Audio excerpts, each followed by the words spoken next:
right, how y'all doing? This is Alvin on Trying Success here at the Old Fashioned Health Network. That should be Alvin Trying Success on the Old Fashioned Health Network because you're gonna start having your podcast here, y'all. I've been trying to get this lady. This is Hazel. Hazel, welcome to my show. How you doing? I'm great. How are you? So listen, a little bit about Hazel. Hazel has been with us, Old Fashioned Health radio show, and I've been trying to get her to come to this studio to do a podcast. She come here like, oh my God, this is so gorgeous. I've been trying to get you to come here forever. I Now all of know. a sudden it's so gorgeous. Well, welcome home. Because Hazel's been a part of the network for 2 years now. 3 years. 3 years. Mm-hmm. Time go by fast. Hazel has an amazing radio show now that she's transitioning to what she doesn't know is she's doing podcasts as well with us. But we have a new radio home coming up soon, so I cannot tell you that till that's all of the ink is dried on what that's going to be. So Hazel's coming back to we're switching radio stations, but that's coming up soon. I'll let you know about that. Okay, awesome. Yeah. Hazel, welcome to the show. We're going to talk about entrepreneurship as a Black woman in business, working for yourself and what that's like, and all of the do's, the don'ts, and things to remember. You know, and I just want to make you understand. I want people to understand that men have the same problem. A lot of times when it comes to being an entrepreneur, Of course. and dealing with friends, family, personal relationships, and everyday things, we have our same struggles. So I think the only reason why we name it as men or identify as men as women is because we just talking about two genders doing the same thing. That, You know what I'm exactly. saying? So that's the only reason why we identify like there's not one over the other. Right. You know, but I want to make that clear so they won't be like, well, me too. We're not talking about that. So the men won't get on here. Well, men do the same I thing. know, or either because I would be. We saying ain't that. talking about y'all right now. Well, I mean, we are talking to them about them. That's what. Yes, Okay, yes, Hazel, because we tell me- need one another. Tell me what you're doing right now. What you got going on? Oh Lord! So you know the words booked and busy. And you're I'm always booked busy. and busy. Always. I have to take the time out to give Hazel's father a shout out. I always like to honor people that have made a significant change for our community as Black men and women. Hazel's father was part of that movement back in the day. So you could just tell them a little bit about who your father was so they can identify, because you'd be surprised who he was and what he did. So tell them a little bit about what your father Well, my fabulous dad, Clarence Henderson, was part of the Woolworth sit-ins back in 1960. That courageous students from North Carolina A&T State University changed the world, decided that they would form a protest, that they would sit at the Woolworth counter and refuse to get up until they were served. And so that whole movement, just by 4 men starting that movement, and then my dad on the second day choosing to be a part, asked to be a part, and without in hesitation said, yes, I'm going to be a part of this movement. It changed the world. See, I always like to get Hazel's father's amazing. I've had the opportunity to talk to him, and what we got going on with the what's going on now as far as the racial thing, in my opinion, hasn't changed very much. It has changed, but still, there's a lot of work to do. But I just want to send Hazel's father a shout out, and for those of you all that are listening to this, millenniums and Gen X and all that stuff, Woolworth was a department store. I think they had a restaurant in there. Yes. So it was a department store, kind of like Target. Got the little Starbucks restaurant thing, Right. and then the retail. So that's what Woolworth used to be back in the day. Just for FYI for y'all to know. All right, women in business. Let's just start with the obvious thing that I'm sure a lot of people want to know. What is it like what do you suggest, or what are you hearing about women being in business and then having a relationship, having their own relationship, their own personal relationship with their significant other? Let's just talk about that part, and then we get down to the other family. How do y'all balance? What's the balance for that? So me, I am not married. However, I do have relationships and significant others at the time during this process of my life of being a business owner. And, I will start saying that, during COVID, it changed my life and my perspective. Okay. It actually was the best year in business that Yeah. I had. Mm-hmm. It was the best financial uh, circumstances that I've been in my life. Mm-hmm. And what I had to examine that. Right. And what I came to terms with was the word distractions. Mm-hmm. And through that, there wasn't a lot of distractions at that Right. time, Right. right? Right. Nobody was coming to see you. You Not weren't inviting nobody nobody over. over, Right. Right. and you Right. weren't dating and things like that. And during that time, Alvin, I was able to hear the word of God Okay. because I wasn't distracted, Okay. right? Right. Literally going down the steps, he would tell me, okay, I need you to call this person. Okay, I need you to do this. In the shower, talking. And I'm like, God, you've been talking to me like this for this long and I ain't been hearing you. Right. Right. That was scary to me because I was wondering, what had I missed? And Right. during that time, I was able to concentrate and hear him and follow him. So through that, I learned that moving forward, when you are in business, man or woman, if you choose and when you choose to be with someone, they should be someone who keeps that space and that environment clear for you Right. to hear. Okay. And they should want it more than you want it. Because when they do, they're going to make sure, they're going to be like ninja.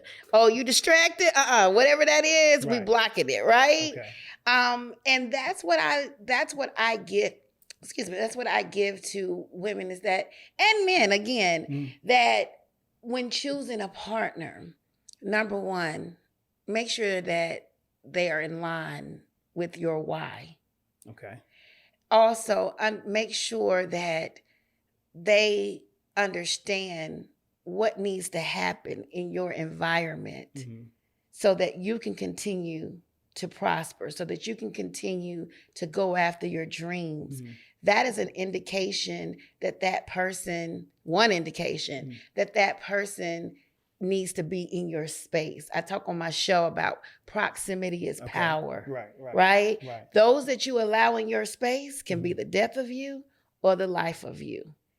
And I'm on that right now, and I haven't always been there. But that period of time in COVID allowed me to understand and accept that when you're in this space of business, there is there is a specific way you have to move.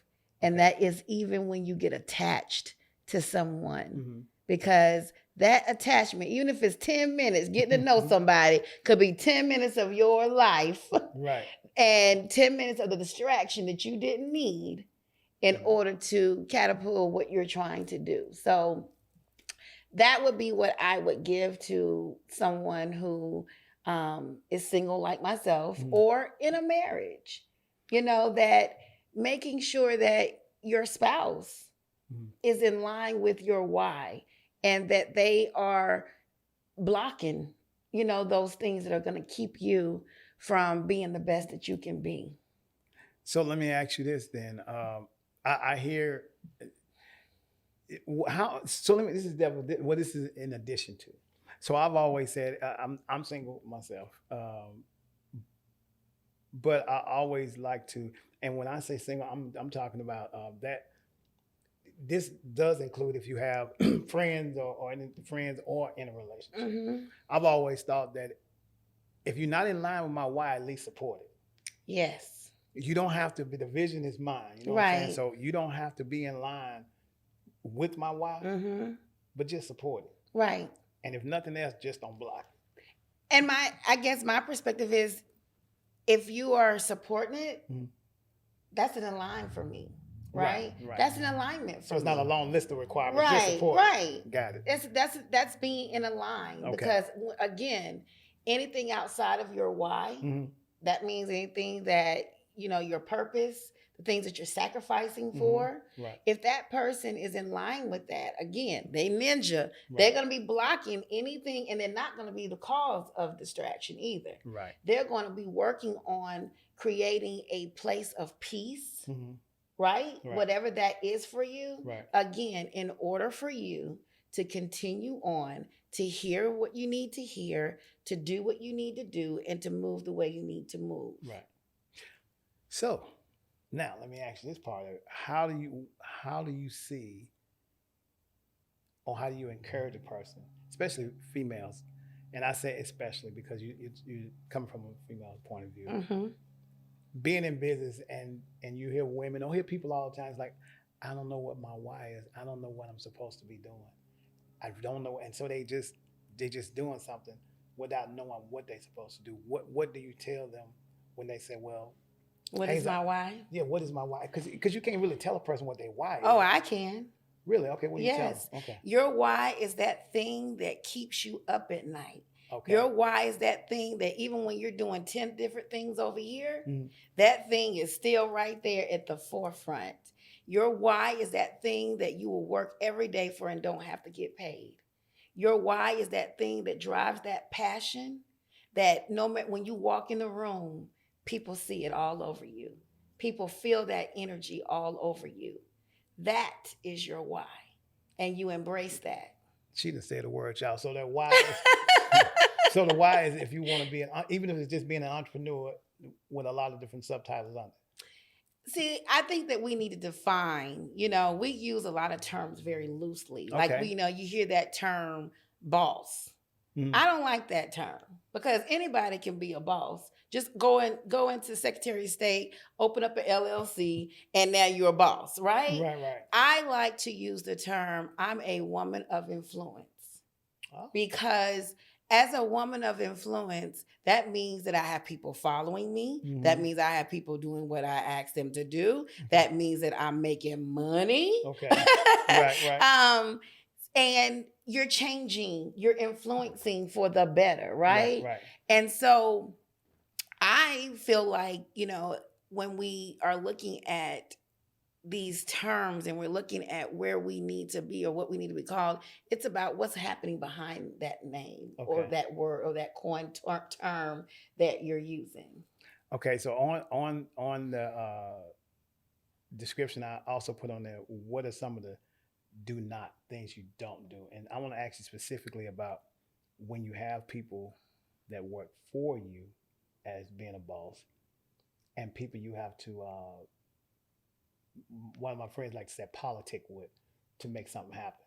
Mm-hmm. Shout out to Big God Knowledge. He knows what I'm talking about when he said what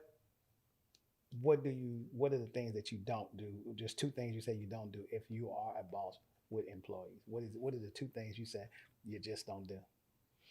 That's a loaded question. Just two? Just two. You can't get with two. We ain't got what are your two main that just really Well, I think the first is to not sit under, even though you're at this level of influence and you are quote unquote the boss, mm-hmm. be open to understanding that you don't know everything. Right. And that you've hired these people because they are experts, right? They are to help your vision. So don't be closed-minded and don't think and come in to say, hey, I know this, do what I say. I don't care what you have to say, right? And you're talking about if you have hired an expert though, right?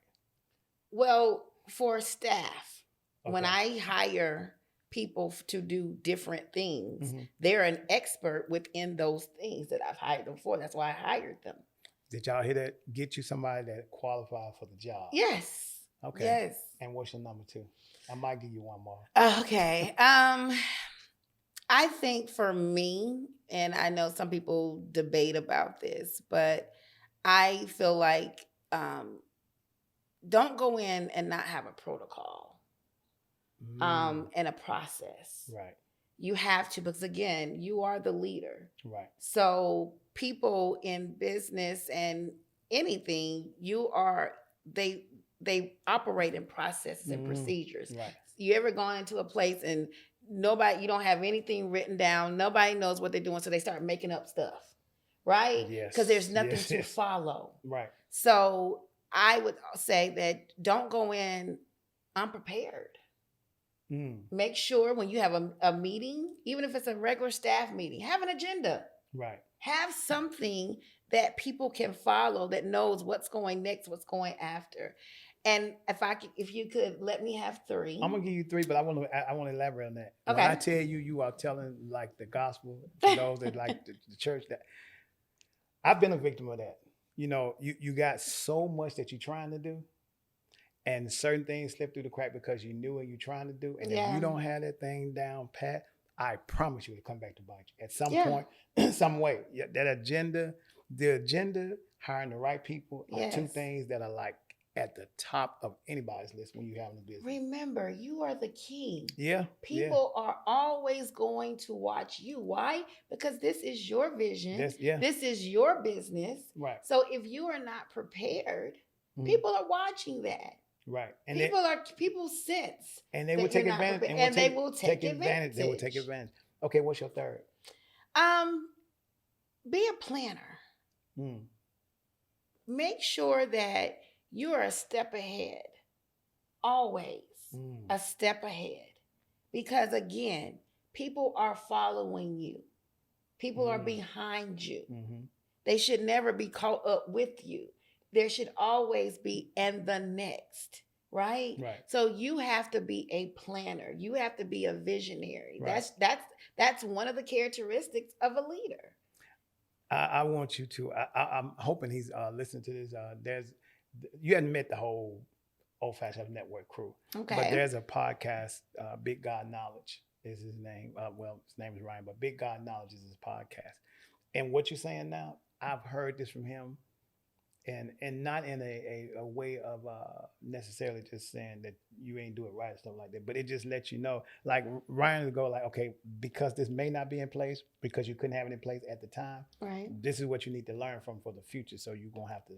That's right. You won't have to worry about people taking advantage of where they see the cracks and things like That's that. Because right. they sure will do it. That's right. I tell you, I've learned that was really good. Okay. So now let's go to this next.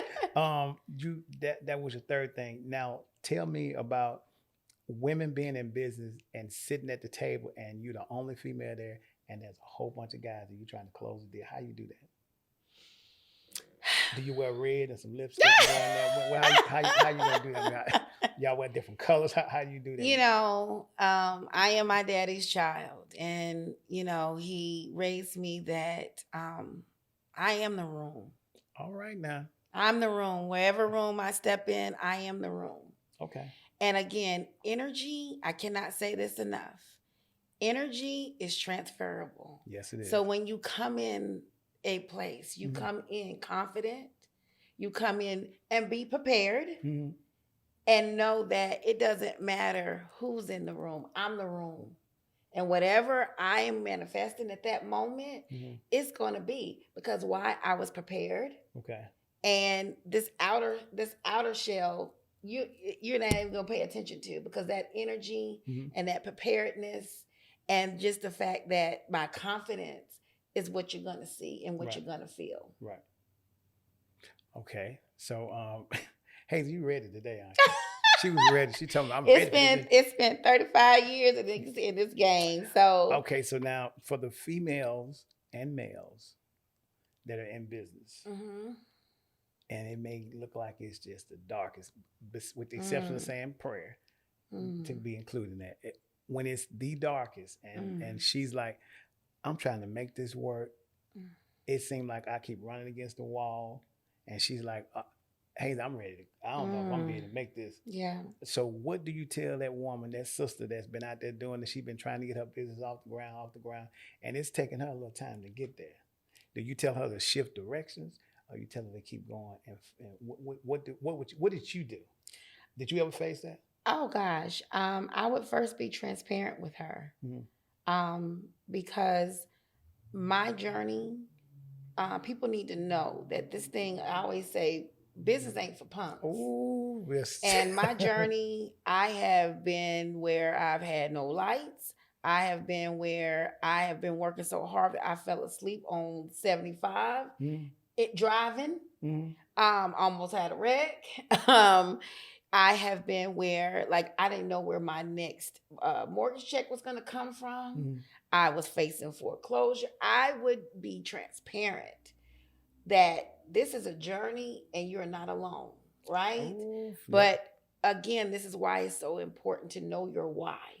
Because anything that deviates from that, even tiredness, even giving up, right. that ain't your why then, right? No. If your why is to be successful in business and you quit, Right. That's not in line with your why. No, because you ain't gonna never get there, right? Right. So I would take her back to what her why is, and I would remind her of that, because that's what I've had to do, even now, over and over and over again, and that's what keeps me grounded. That's what keeps me when, those days that I've gotten all those no's.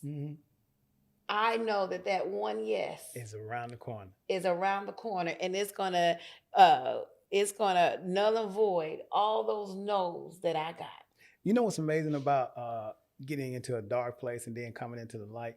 Once you get into the light, you look back, you be like, it didn't seem like it was that long. But going through it, it's like being on a merry-go-round, like you never want to get off.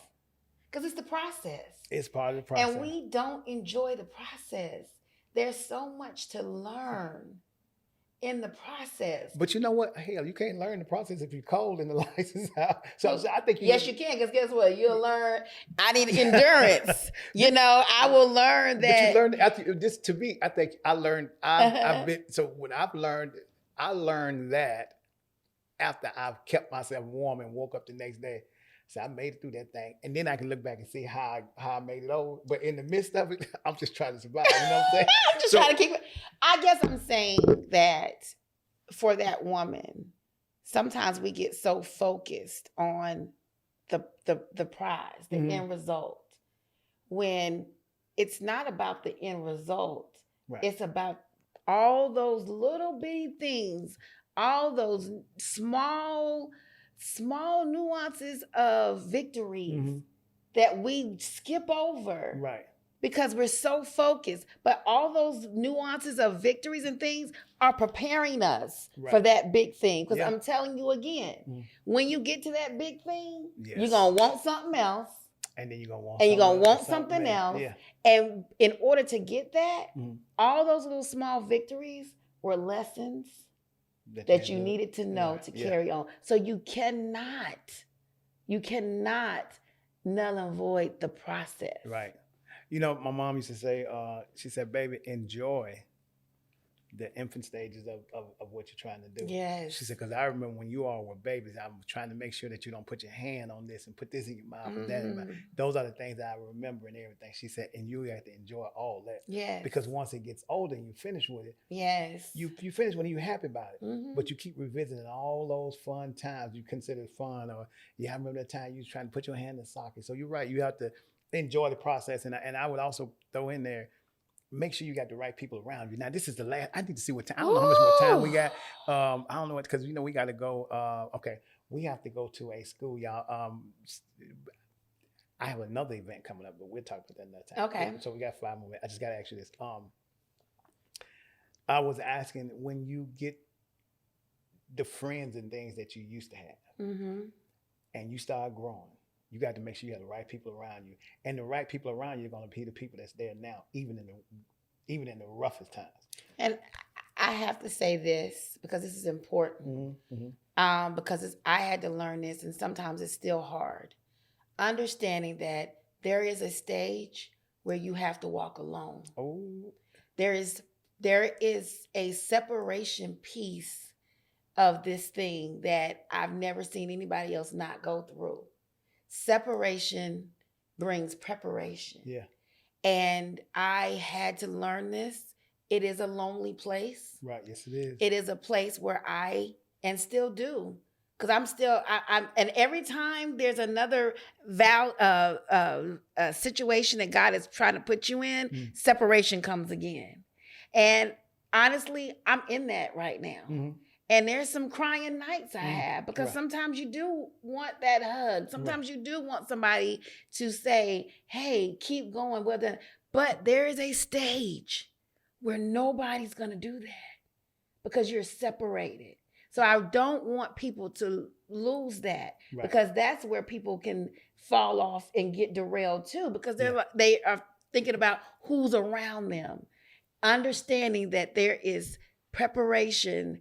There's a separation for preparation. The part I would encourage people before we get close here is the people you start out with, and I'm not talking about start out with in your business, but the people that were around you, a part of your day-to-day routine of friends and stuff, may not be there. They ain't gonna be there. Yeah. They gon' That's true. Hazel, That's true. You will look up one day and you got a whole different yes. playground. And it may not be but one or two people on the playground. Yes. All the other people play on the playground. They don't even call me no more. Yes. Because, but it's part of. I used to say that your success is for the people who does not always include the people you're trying to bring with you. I don't even know half the people that support me now. I know, right? I mean, I have people that I DMs and get this. Ain't it amazing how it be a total stranger that come into your life that seems to take you across that finish line. Man. Okay, so y'all, we're gonna have to cut this off short. I hate to cut this off short, but I gotta go. But I'm just telling you, that's it. I want people, that's key. Mm-hmm. We gotta emphasize that. Yeah. That, don't concern yourself with those that you think should be supporting you. Yeah. Worry about and deal with those that God is bringing into your fold, because those are the ones that were destined for that particular venture, that particular project, whatever it is. Don't get caught up in that, because that's also another derailing situation from your goal. Y'all, on that note, we got to cut it short here because me and Hazel can go all day. Thank you all so much for watching Trying Success here on the Old Fashioned Health Network. Hazel, what is your social media tag so people can be able to keep up with you?